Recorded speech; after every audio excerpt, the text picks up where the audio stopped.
11. Rion tidak pernah tahu kalau gadis bernama Liliana merupakan pekerja keras ketika di kantor. Tak pernah mengira kalau gadis itu begitu cekatan dengan apa yang dikerjakan. Ia bahkan tak menyembunyikan kekagumannya ketika tahu bahwa gadis itu dapat menempati posisi wakil ketua departemen khusus di perusahaan miliknya ini. Sehebat apa sebenarnya Lily hingga mampu membuat Franz sang ketua departemen khusus bisa memberikan posisi penting tersebut ke gadis yang bahkan belum ada 2 tahun bekerja di perusahaan sekelas Lorenzo. Mengingat betapa ketat dan menuntutnya Franz, salah satu orang kepercayaan Rion dalam mengembangkan perusahaan. Tidak sadarkah dia kalau ini sudah sangat malam? Gumam Rion yang berdiri di depan pintu kaca, mengamati Liliana yang masih bekerja sendirian di dalam sana. Niat Rion hanya ingin melihat-lihat departemen sistem perusahaan karena sudah lama sekali sejak terakhir ia melihat dan mengamati teritori ini. Namun siapa sangka Rion justru mendapati gadis yang tak lagi asing untuknya itu ternyata masih bekerja ketika waktu menunjukkan pukul 9 malam. "Kenapa kau berdiri di sana seperti patung, Rion?" Suara familiar untuk sang empunya nama tak membuat Rion mengalihkan pandangan dari gadis yang sibuk dengan kegiatan codingnya di dalam sana. "Kenapa dia masih bekerja sedangkan yang lain sudah pulang, Franz?" tanya Rion pada sang ketua departemen khusus sekaligus teman baiknya sejak kuliah. Franz melihat ke dalam ruangan, dan tersenyum saat tahu siapa yang dibicarakan.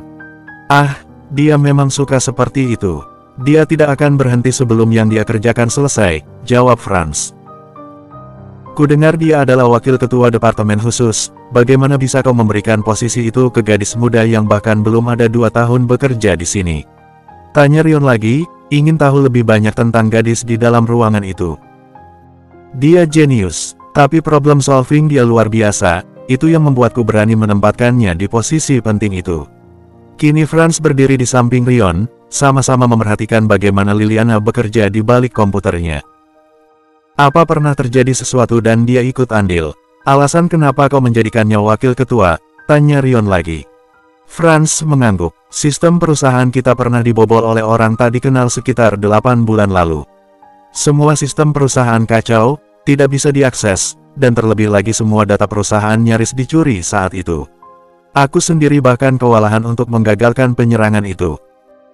Dan saat semua panik, Lily melakukan serangan balik dan menggagalkan serangan ke perusahaan dengan virus buatannya sendiri. Aku masih merinding setiap kali mengingat hal itu," jawabnya. "Serangan cyber dari luar kau bilang?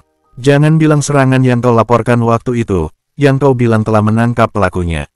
Rion terkejut dengan informasi yang barusan ia dengar. Benar, dan Lily juga yang menemukan pelakunya, bahkan mendapatkan foto pria itu yang duduk di depan layar komputernya. Ada nada penuh kekaguman dan bangga pada wajah Franz, seolah sedang membanggakan orang yang penting untuknya. Bagaimana caranya? Rion seolah kehilangan kata sekarang. "Hacking, gadis itu seorang hacker profesional. Bahkan jika mau dia bisa bekerja di instansi pemerintahan dengan sangat mudah atau perusahaan Google dengan kemampuannya itu," kata Franz, sedikit menyayangkan kalau gadis sehebat Lily harus tenggelam dalam perusahaan ini. Walau perusahaan Lorenzo salah satu perusahaan paling berpengaruh di perekonomian Amerika hingga luar negeri. Abis sudah kata yang bisa Rion keluarkan untuk mengomentari atau bertanya tentang seorang Liliana LaRosa. Tak pernah menyangka kalau gadis itu bisa sehebat itu. Mengingat sang gadis memiliki masa lalu yang luar biasa kelam dan traumatik yang tak bisa diremehkan. Dapat berdiri dan menjadi orang hebat seperti itu benar-benar hal luar biasa. "Franz, ada sesuatu yang akan kusampaikan padamu tentang Liliana," kata Rion serius. Ia datang ke departemen ini tujuan sebenarnya adalah memang akan mengatakan tentang kepindahan Lily untuk bekerja di rumah. "Apa?" tuntut Franz. Pria bermata biru dengan rambut pirang gelap itu kini ikut menatap temannya dengan ekspresi sama seriusnya. "Aku akan memindahkan Liliana ke rumahku, dia akan bekerja dari rumah," ucap Rion langsung to the point. "Hah?" Franz terkejut luar biasa dengan ucapan teman sekaligus atasannya itu. Mau tidak mau Rion menceritakan tentang apa yang terjadi, tentang Liliana dan Lucas. Franz tahu semua apa yang terjadi dalam hidup Rion, tentang pernikahannya, kaburnya sang istri dengan pria lain, tentang Lucas dan segala masalah bocah itu. Terkadang Franz mengasihani bagaimana hancurnya keluarga kecil temannya itu, kesulitannya menjaga sang buah hati sebagai single parent. Rion mungkin menjadi pria yang sukses dan bergelimangan harta, namun kehidupan cinta pria itu benar-benar tidak pernah berujung baik. Dan semakin bertambahnya usia, Franz tahu kalau Rion mendambakan sosok yang bisa menemani hari-harinya. Jika itu yang telah kau putuskan, aku tidak dapat menentang. Lukas mungkin lebih membutuhkan Liliana dibandingkan perusahaan ini. Lagi pula masih ada aku yang siap menghandle bagian ini. Franz setuju dengan keputusan atasannya itu. Franz, menurutmu Lili orang yang seperti apa? Apakah dia gadis baik? Kau sudah mengenalnya selama setahun belakangan ini, jadi walau sedikit pasti tahu tentangnya. Aku hanya ingin memastikan saja, Rion kembali bertanya. Bukan meragukan tentang apakah gadis itu baik atau tidak, melainkan ia hanya ingin tahu tentang gadis itu dari berbagai sudut pandang. Dia gadis baik, seperti yang kau lihat dia rajin dan bertanggung jawab dengan pekerjaannya. Walau dia sedikit tertutup dengan orang-orang sekitar, ramah, tapi memilih untuk tidak terlalu dekat dengan siapapun. Khususnya pria, dia selalu menjaga jarak bahkan ketika untuk sekedar bicara. Tipe gadis pendiam, jawab Franz. Jawaban dari temannya itu membuat Rion kembali teringat akan obrolannya bersama ayah Lili. Traumatik gadis itu sepertinya tidak main-main. Bahkan ketika ia sudah menjadi orang sehebat itu, ia masih memiliki kelemahan yang tidak bisa dihilangkan. Kejadian gadis itu sekolah dulu sepertinya benar-benar mimpi buruk. Ia bahkan tidak berani membayangkan bagaimana hancurnya gadis itu di tahun-tahun awal setelah kejadian tersebut. Berpikir kalau Rion di posisi gadis itu, mungkin ia memilih mengakhiri hidupnya dibandingkan hidup dengan semua mimpi buruk atas pelecehan bejat itu. Ini membuktikan bahwa gadis itu jauh lebih kuat dibandingkan Rion. Rion masuk ke dalam ruangan setelah mengatakan kalau ia akan mengajak Lili untuk pulang sekarang kepada Franz. Dan pria pirang itu pun pamit untuk juga pulang karena waktu sudah cukup malam. Kurasa ini sudah lewat dari jam kerja, Lilipat, ucap Rion dengan senyum mengembang di wajah. Entah kenapa memanggil gadis itu dengan panggilan yang biasa digunakan oleh Lukas terdengar menyenangkan untuk Rion. Sontak gadis itu langsung memutar kursi berodanya, melihat Rion dengan dahi berkerut walau segera ia hilangkan saat tahu siapa yang bicara. Pulang, ucap Rion lembut namun terkesan mutlak dan tidak dapat disanggah sama sekali. Tanggung, sedikit lagi, tolak Lili. No, kerjakan lagi besok. Aku sudah bertanya pada Franz kalau itu bukan pekerjaan yang dikejar deadline, jadi pulang sekarang, ucap Rion lagi dengan nada lebih memerintah. Dahi Lili berkerut, tidak senang dengan suruhan atasannya ini. Berhenti memasang wajah seperti itu, dan kemasi barangmu sekarang, little girl. Tidak ada penolakan, kata Rion ketika tahu kalau gadis itu sedang berusaha menolak lagi dan memasang wajah protes. Baik, jawab Lili akhirnya, tahu kalau ia tidak akan menang walau berdebat. Dan ia terkejut ketika melihat jam di komputernya, tidak sadar kalau jam sudah menunjukkan pukul jam 9 lewat. Good girl, ucap Rion dengan senyum penuh kemenangan. Lili benar-benar tidak berkutik ketika Rion sungguh menungguinya mengemasi barang. Tahu kalau mungkin Lili akan kembali melanjutkan pekerjaannya jika ditinggal begitu saja. Lili, panggil Rion ketika gadis itu hendak keluar dari ruangannya. Ya, sahut Lili yang melihat kembali ke arah Rion. Siapkan barang-barangmu, dalam 3 hari lagi kau akan tinggal di rumahku. Aku juga sudah bicara dan meminta izin dari ayahmu dan beliau mengizinkan. Franz, ketua departemenmu juga sudah setuju tadi. Jadi selama 3 hari siapkan saja barang-barangmu dan kau akan pindah. Aku akan menjemputmu, kata Rion dengan senyum lebar yang terulas begitu indah di paras tampannya itu. Apa? Senyum Rion semakin mengembang saat melihat keterkejutan di wajah gadis itu. Tahu kalau Lili tidak pernah menyangka bahwa Rion akan bergerak cepat atas apa yang dikatakan beberapa hari lalu untuk tinggal di rumah Rion dan mengasuh Lukas. I got you now, baby girl. Bersambung. 12. Lili terdiam di tempat ia berdiri ketika mendapati pria yang menjadi atasannya sedang duduk di ruang tamu mengobrol dengan ayah Lili. Entah sejak kapan keduanya menjadi akrab, membicarakan banyak hal seolah mereka adalah kenalan lama. Lili, seruan riang dari bocah 5 tahun berambut legam mengantarkan kembali Lili ke realita. Lukas, bibir Lili mengembangkan senyum otomatis ketika ia melihat Lukas yang kini berlari ke arah sang gadis dengan penuh semangat. Bocah kecil itu memeluk kaki Lili. Kenapa Lili tidak datang ke rumah Lukas? Ayah bilang Lili sedang sibuk kerja, benar? Tanya Lukas. Memang benar sudah nyaris 1 minggu ini, Lily tidak berkunjung menemui Lukas seperti janjinya pada bocah itu ketika sakit tempo hari lalu. Terutama 3 hari ini di mana Lily harus membereskan barang-barang yang akan ia bawa untuk pindah sesuai kata Rion. Tidak menyangka kalau pria itu benar-benar serius dengan ucapannya. Bahkan ketua departemen Lily pun menyuruh Lily untuk mengemasi barang-barangnya yang diperlukan dari kantor untuk dipindahkan ke rumah Rion. Beberapa teman Lily menduga kalau Lily berhenti bekerja, namun setelah meluruskan keadaan tanpa mengatakan yang sebenarnya, semua kembali tenang. "Lukas, kau tahu kenapa ayah membawamu ke sini?" tanya Rion ke anaknya itu. "Menemui Lily," jawab Lukas lugu. "Kita ke sini untuk menjemput Lily. Dia akan tinggal di rumah kita mulai sekarang, jadi bersikap baiklah padanya dan jangan nakal," kata Rion dengan senyum penuh arti. Mata Lukas langsung berbinar mendengar ucapan dari sang ayah. Beberapa kali ia melihat Rion, Lily, dan Robert secara bergantian untuk mendapatkan konfirmasi apakah yang dikatakan Rion benar atau tidak. "Apa itu benar? Lily akan tinggal dengan Lukas mulai sekarang?" tanya Lukas penuh pengharapan dan antusias. Bagaimana mungkin Lily mengatakan tidak ketika bocah menggemaskan itu menatapnya dengan mata bulat besar serta wajah polos seperti itu. Lily hanya mengangguk seraya tersenyum kepada Lukas. "Asyik." Lukas benar-benar terlihat antusias. Ia lari ke arah Robert dan bertanya lagi tentang apakah Lily sungguh akan tinggal bersama dengan Lukas.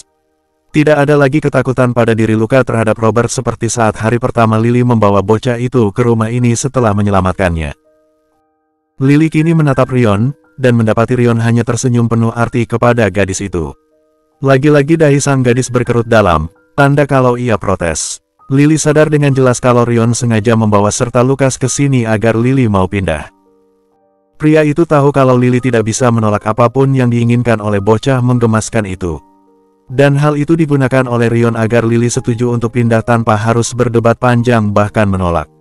Licik. Rion dan Robert membantu Lily memindahkan barang-barang miliknya yang telah dikemas ke bagasi mobil Rion. Tidak banyak barang, dan itu membuat Rion tidak terlalu senang. Seolah gadis itu tidak berniat untuk tinggal dalam waktu lama. Berencana akan pergi suatu hari. Tapi bukan Rion Lorenzo namanya jika ia tidak menduga hal seperti ini. Ia tahu kalau salah satu sifat Lily adalah keras kepala, dan Rion telah menyiapkan segalanya untuk sang gadis. Tak sabar melihat ekspresi Lily ketika tahu apa yang Rion siapkan. "Jaga puteriku, jika kau membuatnya menangis, aku sendiri yang akan menghajarmu," pesan Robert kepada Rion saat menunggu Lily dan Lukas keluar dari rumah. "Yes, Sir," jawab Rion tanpa ragu. "Ayo cepat, Lily," seru Lukas yang menarik tangan Lily agar segera menuju ke mobil. Sepertinya bocah itu tidak sabar ingin segera mengajak Lily pulang. "Lukas, masuk duluan ke mobil," perintah sang ayah. "Baik," Lukas menuruti ucapan Rion, masuk ke kursi belakang setelah sang ayah membukakan pintu mobilnya. "Lily Pat, jaga diri baik-baik di sana. Sering-sering juga berkunjung bersama dengan Lukas. Dan ingat, jangan makan es krim terlalu banyak, jangan curi kesempatan jadi kau bisa makan sebanyak yang kau mau, mengerti?" kata Robert. "Ish, aku bukan anak kecil," protes Lily. "Kau bahkan bisa lebih bocah dari Lukas jika berhubungan dengan es krim. Pastikan tidak memakannya terlalu banyak dan terlalu sering. Rion, tolong bantu aku mengawasi Lily soal es krim ini," ucap Robert yang beralih ke Rion. Rion mengangguk dengan senyum geli terpatri di wajah. Tidak menyangka kalau Lily yang dikenal hebat di perusahaannya itu justru memiliki sisi kekanakan seperti ini. "Dad," Lily benar-benar protes sekarang karena ia bahkan membawa-bawa Rion dalam larangan mutlaknya soal es krim. "Kalau begitu kami pergi," pamit Rion yang berjalan ke kursi kemudi. Menunggu Lily untuk masuk juga. Robert memeluk Lily sebelum akhirnya melihat anak gadisnya itu masuk ke mobil. Ia tahu kalau Lily hanya bekerja di rumah Rion, tapi Robert juga tahu kalau Rion memiliki ketertarikan terhadap Lily. Rasanya seperti melepas anak gadis kesayangannya dibawa oleh suaminya saja setelah menikah. Mungkin karena usia Robert tak lagi muda, dan Lily satu-satunya keluarga yang ia miliki, membuat Robert berpikir jauh dan tidak-tidak. Ia hanya berharap kalau anak perempuannya itu akan menemukan kebahagiaan kali ini setelah banyak hal buruk yang gadis itu alami. Saat mobil melesat ke jalanan, keadaan mobil hanya dipenuhi oleh celotehan Lukas, membicarakan apa saja yang akan dilakukan ketika Lily tinggal di rumahnya, lalu apa saja yang Lukas lakukan hampir seminggu ini ketika Lily tidak dapat berkunjung menemui Lukas? Lily menanggapi Lukas dengan sangat baik, sedangkan Rion hanya mendengarkan. Tidak pernah menduga kalau putranya itu bisa begitu banyak bicara. Entah mantra apa yang Lily berikan pada Lukas hingga bocah itu bisa begitu bebas dan menjadi dirinya sendiri. Begitu sampai di kediamannya, Rion mempersilahkan Lily untuk masuk ke rumah. Tidak seperti terakhir kali gadis itu datang ke rumah besar ini, bisa dilihat ada beberapa penjaga di luar rumah. Memberi hormat kepada Lily ketika gadis itu berjalan memasuki bangunan tersebut. "Biar ku tunjukkan kamarmu," ucap Rion saat mendapati Lily sempat terdiam canggung di ruang tamu. Gadis itu hanya mengikuti Rion, bersamaan dengan penjaga yang tadi ia lihat di luar, membawa barang-barang Lily menuju ruangan yang akan menjadi kamarnya selama di sini. Rion mengangkat tangannya kepada dua penjaga tersebut, memberikan perintah untuk tidak terlalu dekat dengan sang gadis. "Lily, ini kamarmu," kata Lukas dengan penuh antusias setelah Rion memberitahu kalau ruangan yang biasanya menjadi kamar tamu tersebut kini menjadi kamar Lily. Lily terperangah melihat kamarnya, jujur saja ia tidak menyangka akan mendapati kamar yang mewah dan begitu rapi. Terlebih lagi di sudut kanan kamar tersebut telah terpampang komputer 3 layar, serta beberapa perlengkapan lainnya untuk pekerjaan Lily. "Suka?" tanya Rion dengan senyum lebar saat ia tahu jawabannya dengan pasti. Ada kepuasan yang tidak pernah ia rasakan saat melihat wajah bahagia seseorang atas apa yang Rion berikan. "Anda serius ini semua boleh kupakai?" tanya Lily yang tidak bisa menyembunyikan kebahagiaan serta binar di matanya. "Tentu saja. Kamar dan semua barang-barang di sana itu milikmu sekarang, kau bebas menggunakannya. Katakan saja padaku kalau ada yang kau inginkan atau ada yang kurang." "Oke," ujar Rion. "Tang Yu, aku akan menggunakannya dengan baik," janji Lily penuh dengan penghormatan. "Tapi dengan satu syarat," kata Rion tiba-tiba. "Apa itu?" Lily penasaran sekarang, berharap bukan hal yang sulit untuk dilakukan.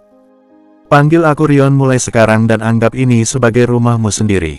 Aku akan katakan sekali lagi, tolong jaga dan rawat Lukas, Lily," Rion berkata dengan nada dan tatapan selembut satin. "Oh oke." Rona tipis tergurat di pipi gadis tersebut, mengangguk tanpa berani melihat ke arah Rion.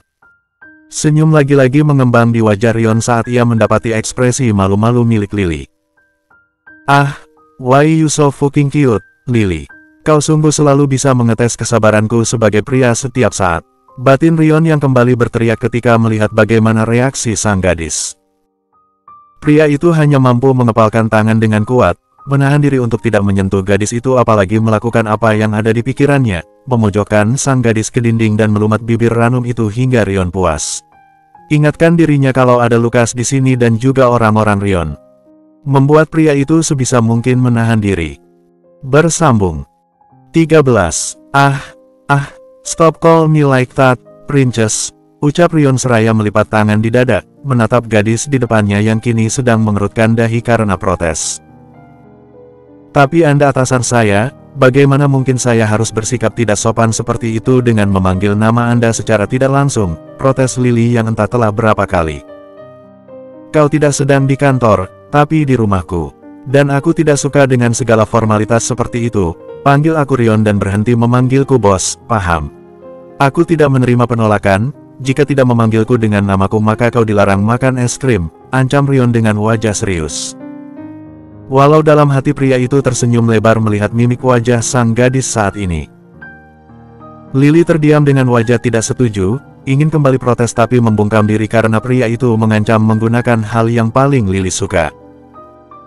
"Jika tidak mau ada larangan makan es krim di rumah ini, jadi dengarkan aku dan panggil aku dengan namaku mulai sekarang," ucap Rion lagi. "Baik," sahut Lily yang akhirnya menyerah juga. Jujur saja ingin rasanya Rion tertawa sekarang saat mendapati ancaman tidak masuk akal itu justru berhasil dengan sangat mudah. Sepertinya bicara dengan Robert mengenai Lily cukup efektif untuk tahu bagaimana menghadapi gadis keras kepala namun memiliki sisi kekanakan seperti ini. "So try call my name now," pinta Rion, seolah tidak puas dengan melihat Lily yang kesal sekarang, dan justru ingin menggodanya lebih lagi. Lily menatap Rion sebal, mungkin karena telah menggunakan makanan kesukaannya sebagai ancaman. "I'm waiting, princess," Rion berusaha mati-matian agar tidak tersenyum ataupun terkekeh saat ini. "Rion?" Ucap Lily akhirnya, walau mengalihkan pandangan dari sang pria. Punggung pria itu merinding seperti barusan disiram air es ketika mendengar sang gadis memanggil namanya. Ia tidak mengira efek gadis itu memanggil dirinya bisa membuatnya berdesir seperti ini. Damn, Lily, apa yang harus aku lakukan padamu? Aku tidak menyangka mendengarmu menyebut namaku saja bisa membuatku kembali berpikir seperti pria bejat. Batin Rion. Rion menghela napas untuk memudarkan pikirannya saat ini, kemudian berkata, pastikan memanggilku seperti itu. Aku berangkat ke kantor, tolong jaga Lukas. Baik, sahut Lily. Pria itu meninggalkan rumah seperti biasa. Beberapa hari ini mood Rion benar-benar bagus setelah Lily menetap di rumahnya. Rasanya rumah besar itu tidak terlalu kosong, justru jauh lebih hidup. Setiap hari selalu ada yang menyapanya ketika pergi dan pulang kerja. Dan lebih mengejutkannya lagi selalu ada makanan di meja. Entah berapa lama sejak terakhir kali ia memakan masakan rumah. Ia tahu kalau saat ini Lily hanyalah berstatus sebagai pengasuh sekaligus karyawannya, tapi tetap saja bolehkan Rion merasa senang dengan keberadaan gadis itu di rumahnya. Menganggap kalau gadis itu bagian dari keluarga kecilnya. Ponsel pria itu berdering saat ia masih menuju ke kantornya. Air mukanya berubah seketika saat tahu siapa yang menelepon. Ada apa? Tanya Rion langsung saat ia mengangkat panggilan. Suara dingin dan menusuk terdengar jelas dari pria itu. Bos, ada pergerakan dari Red Dog. Mata-mata kita bilang kalau dia mengutus orang untuk melakukan sesuatu tapi belum diketahui apa niat mereka, lapor pria di seberang telepon. Terus awasi mereka, jika bisa tangkap orang yang mereka utus dan bawa ke markas, titah Rion. Baik, bos, sahut pria di seberang sana. Rion mengakhiri panggilan, namun sepertinya otaknya dipenuhi akan sesuatu atas semua kemungkinan yang bisa saja terjadi. Berusaha menghindari kejadian yang tidak terduga apalagi sampai melibatkan orang-orangnya seperti Lukas terakhir kali. Ia tidak mau hal itu terjadi. Sesampainya di kantor, Rion langsung memanggil Franz sang ketua departemen sistem di perusahaannya. Ada apa sampai memanggilku ke sini, Rion? Tanya Franz begitu ia berdiri di depan meja atasan sekaligus atasannya. Aku butuh bantuanmu, jawab Rion. Franz mengerti dengan jelas jika pria di depannya itu sudah mengatakan meminta bantuan, artinya itu perihal pekerjaan Rion di bidang yang hampir tidak ada orang yang tahu. Kali ini organisasi mana? Tanya Franz serius.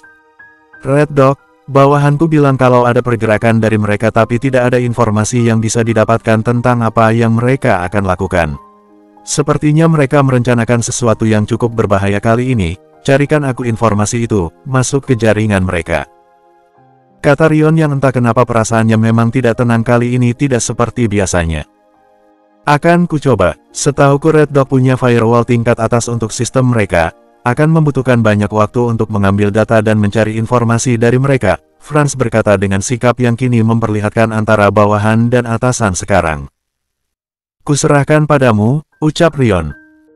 Franz segera bergegas menuju kembali ke ruangannya, tak ingin membuang banyak waktu setelah mendengar permintaan temannya itu. Di mata orang lain Franz hanya ketua departemen pecinta kopi biasa yang ramah. Namun siapa sangka kalau pria itu adalah sumber informasi dan jantung terpenting baik untuk Lorenzo Corporation maupun Rion dan juga organisasi tersembunyi pria tersebut. Franz adalah orang yang bekerja di balik bayangan, namun lebih mematikan dibandingkan apapun. Tak ada yang bisa menyentuhnya, tak ada yang bisa menemukannya. Tak ada yang bisa melawannya, dan Rion orang paling beruntung yang bisa mendapatkan sosok Franz baik sebagai teman maupun bawahannya. Rion mencoba untuk berkonsentrasi dengan pekerjaannya di kantor. Ada banyak hal yang harus diurus olehnya. Tumpukan pekerjaan telah menggunung, membuat kepala pria tersebut berdenyut sakit di awal hari setelah mendengar kabar dari musuh bebuyutannya, Red Dog. Namun ia berusaha untuk tetap profesional, mengingat sudah menjadi tugasnya mengurus perusahaan. Siapa sangka di tengah kepenatan harinya, ia justru bisa merekahkan senyum ketika mendapatkan pesan tidak terduga. Sesuai permintaan dari Rion untuk setiap hari memberikan update tentang kegiatan Lukas dan Lily di rumah. Dan kini ia mendapati Lily mengirimkan foto dirinya dan Lukas yang sedang membuat kue. Senyum terulas indah di wajah Rion dengan sempurna saat mendapati di foto Lukas tersenyum lebar seraya. Menunjukkan kue dengan wajah belepotan. Rion tidak menyangka kalau sekedar sebuah foto bisa menghangatkan hatinya seperti ini. membuat segala ketakutan dan kepenatan harinya menghilang begitu saja. Menurut Rion mungkin ini rasanya punya keluarga utuh. Dengan ini Rion telah mengukuhkan hatinya bahwa ia benar-benar jatuh cinta pada gadis bernama Liliana La Rosa. Berniat sesuatu hari nanti pria itu akan menjadikan sang gadis miliknya, hanya miliknya. Ia tidak akan lagi menyangkal kalau ia memang menginginkan gadis itu lebih dari apapun. Seolah mendapatkan tenaga tambahan, Rion kembali mengerjakan pekerjaannya dengan baik. Ia menghadiri pertemuan dengan para petinggi di sebuah restoran mewah bintang 5, mengumpulkan semua para penanggung jawab setiap perusahaan Lorenzo untuk mendapatkan update anak perusahaannya. Ia mendapati pesan dari Franz yang mengatakan untuk berhati-hati bagi Rion dimanapun berada, karena sepertinya benar bahwa Red Dog sedang merencanakan sesuatu berbahaya untuk Lorenzo ataupun Rion. Perintahkan beberapa orang untuk berjaga di sekitar rumah dan perusahaan. Tangkap siapapun yang terlihat mencurigakan. Pastikan kalau semua aman, perintah Rion kepada para anak buahnya melalui telepon. Pria itu berjalan meninggalkan ruang pertemuan di restoran tersebut, ingin segera menindaklanjuti apa yang sedang Red Dog rencanakan.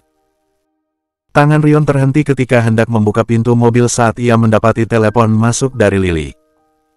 "Hai, Princess, ada apa?" Senyum pria itu lagi-lagi mereka ketika ia mengangkat panggilan tersebut, seolah sudah menunggu untuk mendengar suara sang gadis. "Menjauh dari mobilmu sekarang," seru Lily dari seberang telepon, terdengar panik luar biasa. "Ada apa, Lily?" Rion bingung. "Menjauh dari mobilmu, ada bom di dalam sana," seru Lily lagi. Mendengar hal itu netra Rion membulat. Dengan cepat Rion berlari ke kursi kemudi, membuka pintu dan menarik supirnya untuk keluar. Tanpa banyak bicara ia berlari sejauh mungkin dari mobilnya.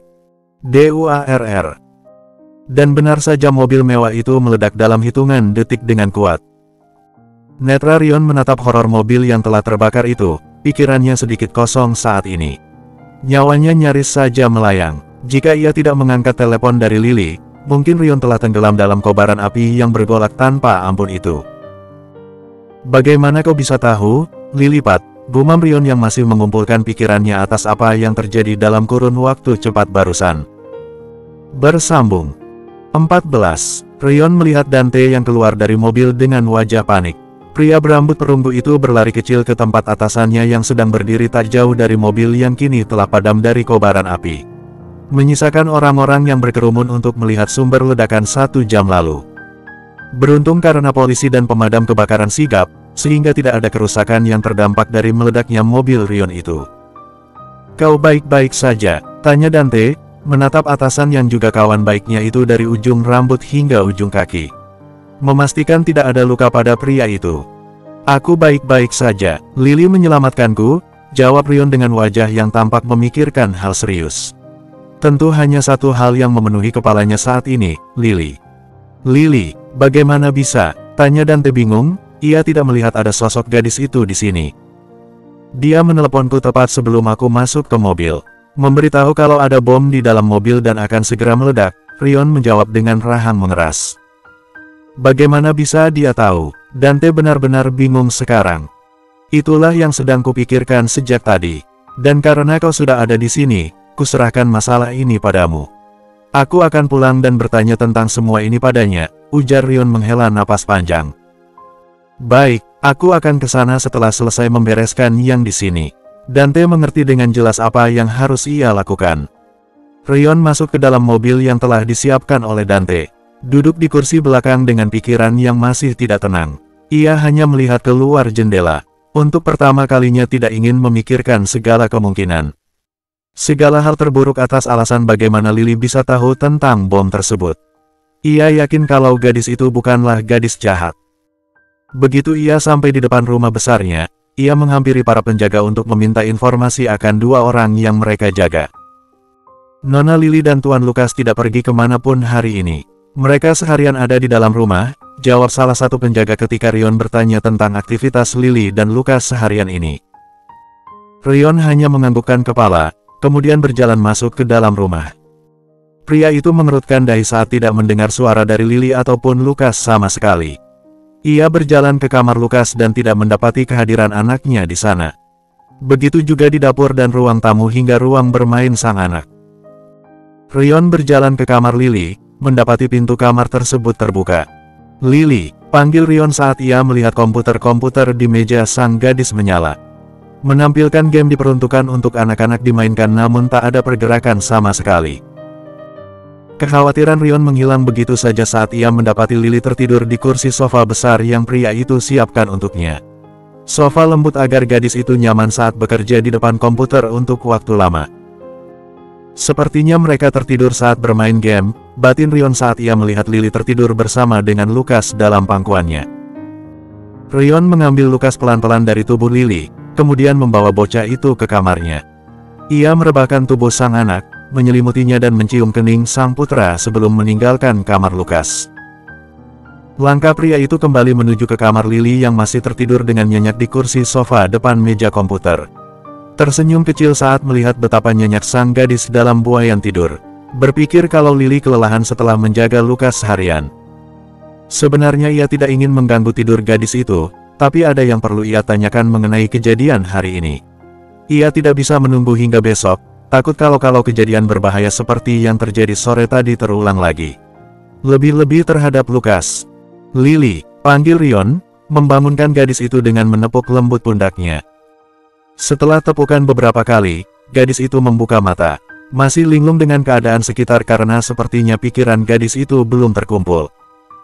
"Lukas," seru Lily yang panik saat tidak mendapati bocah 5 tahun itu di pangkuannya, sedangkan ia ingat sekali hingga ia memejamkan mata Lukas masih menempel di tubuh Lily. "Tenang, Lukas sudah kupindahkan ke kamarnya," kata Rion saat melihat kepanikan dalam air muka sang gadis. Tersentuh karena Lily sampai segitunya menjaga Lukas. "Rion," Lily terkejut ketika mendapati pria berambut legam itu berdiri di sisinya. "Hai, Princess," sapa Rion yang merekahkan senyum untuk sang gadis. Lily menghela napas lega saat ia tahu kalau Lukas baik-baik saja. Rion sudah pulang ke rumah ternyata. "Bisa kita bicara?" pinta Rion. "Tentu." Rion menarik kursi dari meja rias di ruangan tersebut, lalu duduk di samping Lily dengan tubuh mengarah ke gadis itu sepenuhnya. "Kau ingin membicarakan tentang bom di mobil itu, kan?" tebak Lily. Anggukan menjadi jawaban dari Rion. Senang karena Lily mengerti dengan jelas arah pembicaraan yang Rion inginkan. Lily mengambil botol minum di atas meja, lalu meneguk air untuk membasahi tenggorokannya serta menjernihkan kepala karena baru saja bangun dari tidur. Pandangan Rion tidak lepas menatap sang gadis, hingga memandangi leher sang gadis yang bergerak ketika menelan air yang diminum. Entah kenapa Rion benar-benar tidak ingin beralih dari gadis itu. Kali ini bukan desir kepriaannya, namun karena ingin tahu apa yang gadis itu pikirkan. "Aku melakukan hacking," kata Lily menjawab pertanyaan yang belum terlontarkan oleh Rion dari mulutnya. "Hacking, maksudku, bagaimana kau bisa tahu?"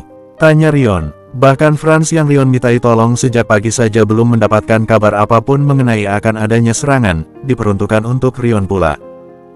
"Tidak sengaja sebenarnya, setelah mendengar mengenai penculikan Lukas waktu itu, jadi aku menggunakan kata kunci yang berhubungan dengan nama Lukas, dirimu, dan nama Lorenzo dalam skala San Francisco. Jadi ketika ada orang yang mengetikkan kata-kata kunci itu dengan media yang terhubung dengan internet, maka aku akan tahu dan mendapatkan notifikasi. Dan aku mendapati namamu dalam sebuah percakapan di salah satu aplikasi chat. Saat aku membacanya, ternyata isinya mengenai rencana untuk membunuhmu, jelasku." Untuk beberapa saat Rion kehilangan kata-kata mendengar penjelasan dari Lily. Seolah ia tidak percaya apa yang gadis itu lakukan, mendengarnya menjelaskan seperti itu seolah apa yang dilakukan sang gadis terdengar begitu mudah untuknya. Seperti orang yang membuka smartphone sendiri dan melihat notifikasi yang masuk. "Kau tidak marah, kan? Aku melakukan hacking menggunakan nama kalian. Aku bersumpah aku hanya ingin berjaga-jaga kalau sesuatu yang buruk terjadi pada Lukas seperti rencana penculikan," ucap Lily yang terlihat sedikit panik, takut kalau ia telah melewati batas yang tidak seharusnya ia lewati. "Oh Lily, bagaimana mungkin aku marah setelah kau menyelamatkan nyawaku hari ini? Kau tidak tahu betapa bersyukurnya aku kau meneleponku bahkan sebelum aku masuk ke mobil, itu benar-benar timing yang luar biasa sempurna," kata Rion dengan pandangan lembut. Tak ingin membuat gadis di depannya ini berpikir kalau Rion marah atau menyudutkan gadis itu. "Aku bertanya dengan dante jadwalmu saat aku membaca pesan tentang rencana pembunuhanmu itu. Kau tidak bisa dihubungi ketika aku meneleponmu sebelumnya, kupikir karena kau sedang melakukan rapat besar dengan para penanggung jawab perusahaan Lorenzo. Jadi aku mencarimu lewat CCTV. Dan aku bersyukur kau masih belum masuk ke mobilmu ketika aku menemukanmu lewat CCTV. Lebih bersyukur karena kau mengangkat teleponku, Lily kembali menjelaskan. Boleh aku memegang tanganmu? Tanya Rion. Ia tahu kalau dirinya tidak bisa bersikap sembarangan dengan menyentuh gadis itu tanpa izinnya setelah mendengar perihal sang gadis dari Robert. Walau ragu, Lily mengangguk, bertanya-tanya kenapa Rion tiba-tiba ingin menggenggam tangan gadis itu. Tangan besar Rion kini menangkuk tangan kanan Lily.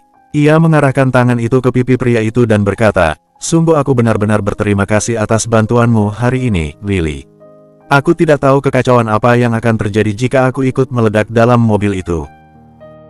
Keadaan Lukas, keadaan perusahaan, keadaan keluargaku, semua akan sangat kacau jika kau mati hari ini. Kau memiliki rasa terima kasih dariku dan seluruh Lorenzo. Katakan apapun yang kau inginkan dan aku akan memberikannya tanpa bertanya sedikitpun." Lily tidak menyangka akan melihat sisi Rion seperti ini. Ia terlihat begitu lembut namun juga terlihat lemah. Seolah memberitahu kalau seseorang yang memiliki kekuasaan dan uang pun takut akan kematian. Rion menunjukkan kelemahannya kali ini, melepaskan topeng orang kuat yang selalu pria itu pasang. "Tapi sepertinya terormu belum selesai, Rion," kata Lily. Rion menatap sang gadis bingung.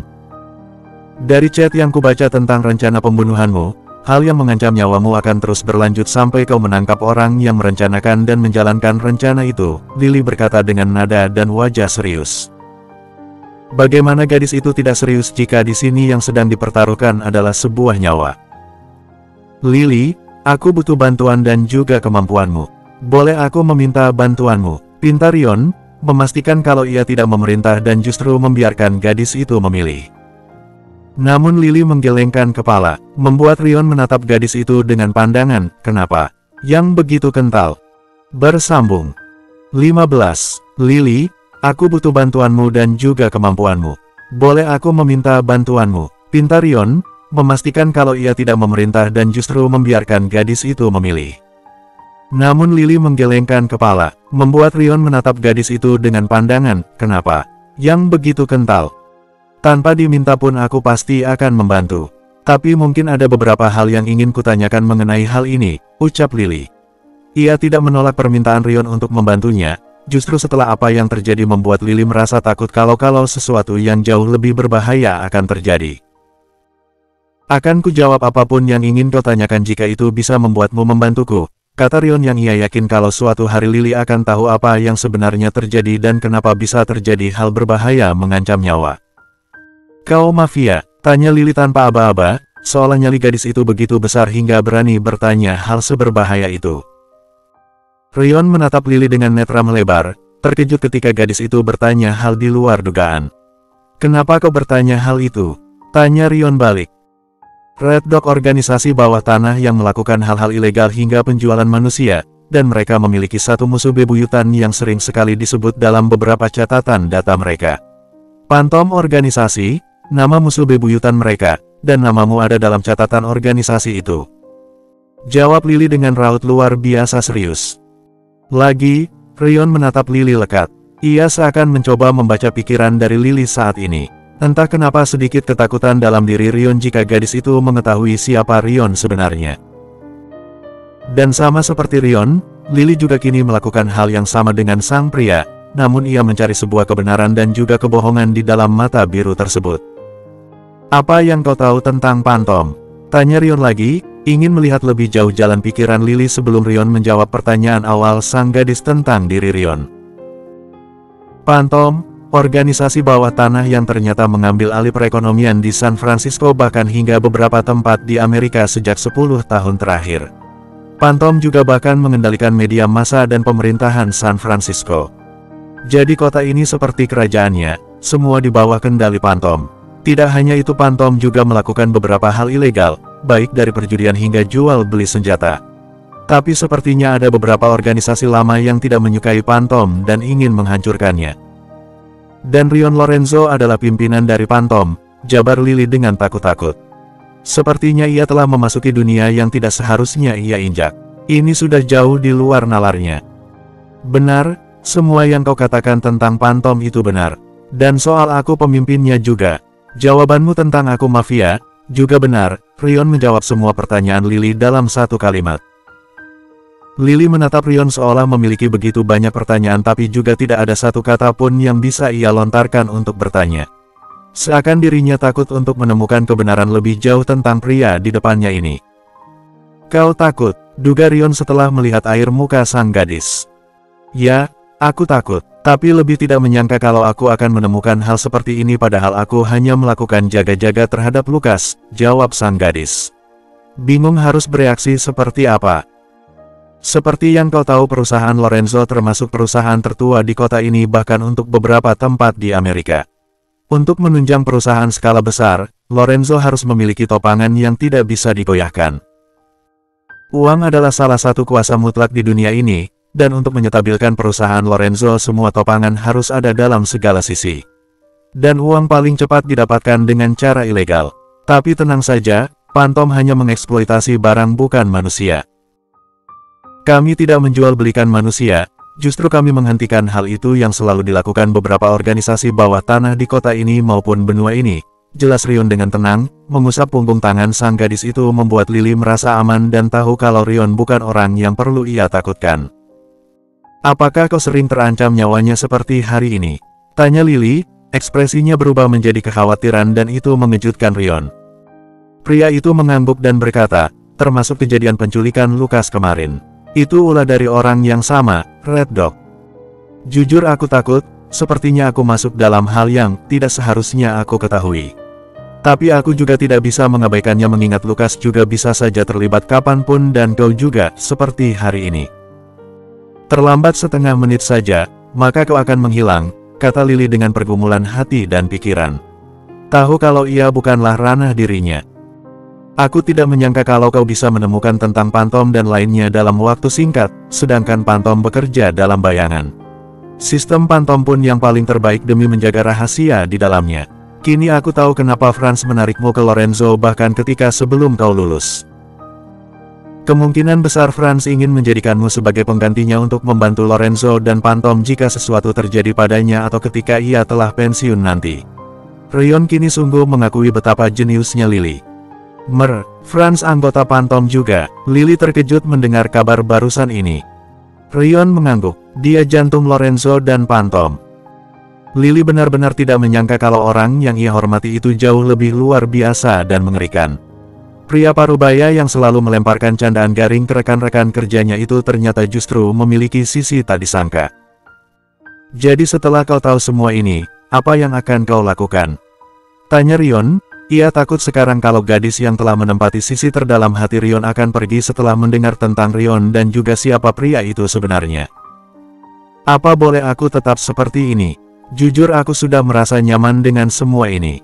Dan aku tidak ingin meninggalkan Lukas. Jika kau butuh bantuan apapun tentang dunia cyber aku akan membantu sebisaku, jawab Lily tenang. Keterkejutan terpampang jelas di wajah Rion mendengar penuturan dari Lily. Ia menciumi punggung tangan gadis itu sekarang, merasa bersyukur karena sang gadis mau tetap di sini. Ketakutan seolah menguap dari diri Rion setelah berpikir kalau gadis itu akan meninggalkannya dengan Lukas. Rion, panggil Lily saat mendapati Rion hanya diam dan menciumi punggung tangan gadis itu dengan gestur hormat. Terima kasih sudah memilih untuk tetap tinggal. I really appreciate it, Princess. Aku berjanji akan menjagamu dari sesuatu yang membahayakanmu. Aku ingin kau tetap di sini, hidup dengan normal dan bahagia, ucap Rion tulus. Jika sesuatu terjadi padamu di luar kendaliku, percayalah dengan cara apapun aku akan menyelamatkanmu, sambungnya. Lily mengangguk, ia tahu kalau pria di depannya ini berkata jujur dan tulus. Ia bahkan tidak menyangka kalau pria yang baru saja Lily sebut dengan seorang mafia justru bersikap begitu lembut dan penuh afeksi seperti ini. Seakan kesan berbahaya dan kasar dari seorang mafia tertanggal sudah di pikiran Lily. Liliana, panggil Rion selembut satin. Ya, aku mengizinkanmu untuk mengakses apapun tentangku, Lorenzo, dan Pantom. Kuberikan dirimu juga akses semua bank, perbelanjaan, dan juga uang milikku dan Lorenzo. Kau bebas menggunakannya semaumu. Aku hanya meminta bantuan kecil, tolong terus awasi kami seperti yang kau lakukan hari ini. Tita Rion serius tanpa keraguan sedikitpun. Hah, jangan bicara yang tidak-tidak, Rion. Aku tak masalah membantumu, tidak perlu sampai memberikan semua akses hartamu seperti itu. Kau gila, bagaimana kalau aku mengambil keuntungan dengan semua itu, menguras hartamu sampai habis? Lily benar-benar tidak habis pikir dengan jalan pikiran pria satu ini. Terkadang uang seperti bukan masalah besar untuknya. Rion justru tertawa mendengar ucapan Lily. Inilah alasan kenapa pria itu membiarkan Lily mengakses semua hartanya, karena walau Rion memberikan semua itu di depan mata sang gadis, ia yakin kalau Lily tidak akan tergoda. Ia telah mengawasi gadis ini, dan uang bukanlah prioritas teratasnya tapi hidup yang nyaman dan bahagia. Pikiran gadis itu sebenarnya lebih sederhana dibandingkan yang Rion pikirkan. Dan untuk membuat keinginan Lily terwujud yaitu hidup nyaman dan bahagia, maka Rion hanya perlu menggunakan uang tak terbatasnya itu untuk memenuhi kebahagiaan sang gadis. Di dunia ini apa yang tidak bisa dibeli dengan uang? Bahkan bahagia pun perlu uang, bukan? Bersambung.